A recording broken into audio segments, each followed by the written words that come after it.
भरम बरकरार रखने वाला फ़िक्रा मैंने कई बार लिखा और दूसरों से सुना है। इस फ़िक्रे की मगर बहुत ठोस हवाले से अहमियत मंगल के दिन सुप्रीम कोर्ट के फुल बेंच की कार्रवाई बराह रास्त देखने की बदौलत दरियाफ्त हुई है।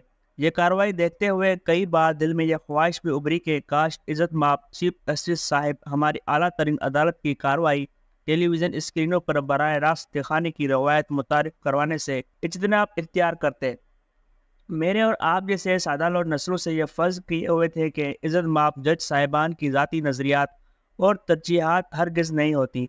इनके रूबरू कोई मामला रखा जाए तो खुले जहन से इसकी हिमायत और मुखालिफत में पेश किए दलाइल को कामिल तवज्जो से सुनते हैं। दलाइल मुकम्मल हो जाए तो तन्हाई में बैठकर अपने रूबरू पेश हुए दलाइल को महज आइन और कानून की कसौटी पर परखते हुए फैसला सुना देते हैं। टीवी स्क्रीनों पर मैसर बराह रास्त नशरियात मुस्कुरा बाला तस्वर को मुसलसल खाम ख्याली साबित कर रही हैं।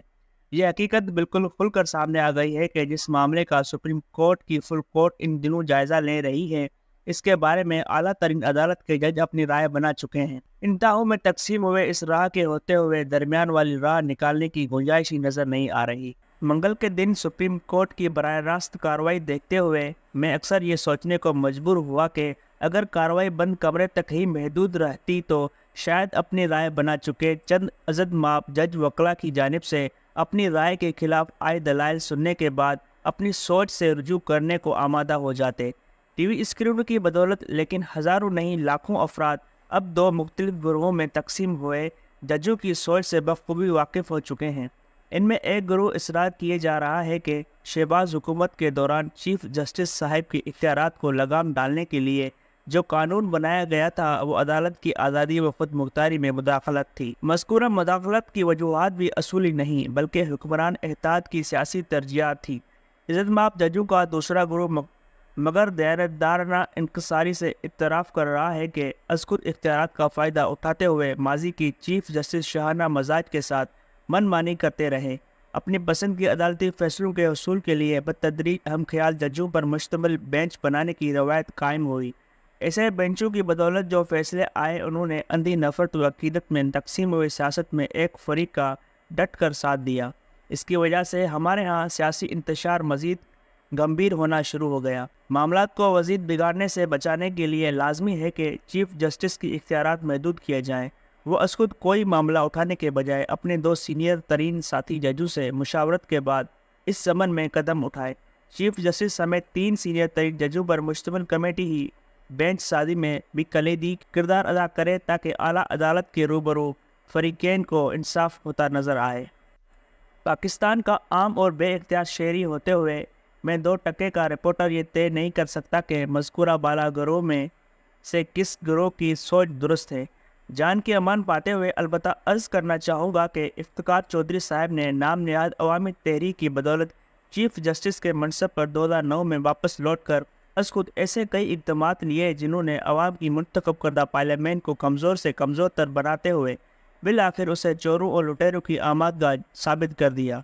चौधरी साहब ने मुंतखब वज़ीर-ए-आज़म को तौहीन अदालत के नाम पर फारिग करने की रवायत भी मुतरफ़ कराई। इस रवायत का फ़ायदा उठाते हुए 2017 में साकिब निसार के सुप्रीम कोर्ट ने नायत मकारी से पाकिस्तान के तीसरे बार मुंतखब वज़ीर-ए-आज़म को पानामा पेपर्स की बुनियाद पर रसीदें फराहम करने को घेर लिया। नवाज शरीफ के माली मामलात की जांच पड़ताल के लिए सुप्रीम कोर्ट ने रियासती इदारों पर मुश्तमिल एक तफ्तीशी टीम भी तश्कील दी।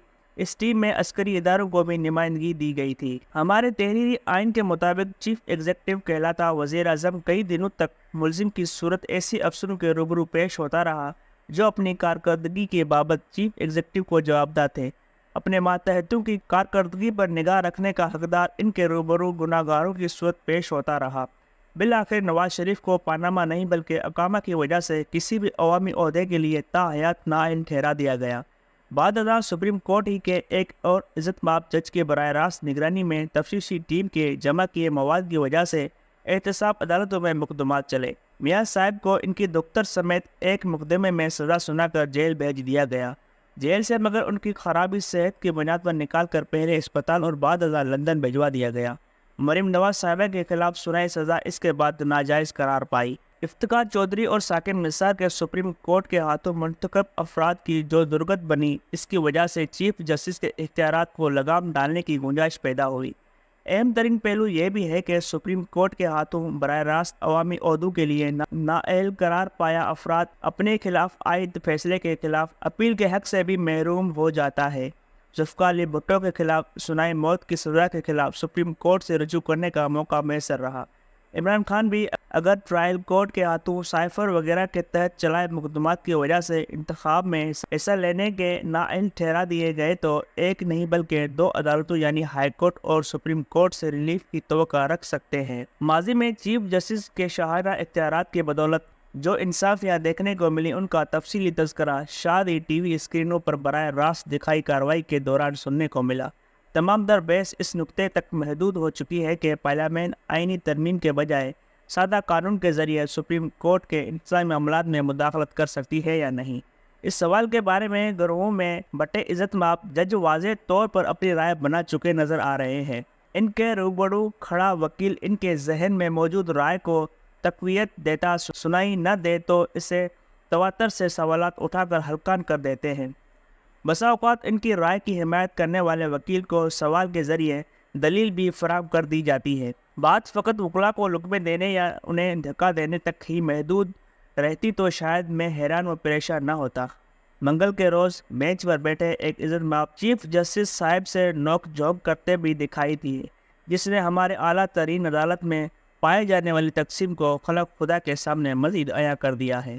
یہ سب دیکھتے ہوئے کئی بار سوچا کہ کاش چیف جسٹس صاحب فل بینچ کی کارروائی براہ راست دکھانے کا قدم نہ اٹھاتے، برہم یوں مزید کئی برسوں تک برقرار رہ سکتا تھا۔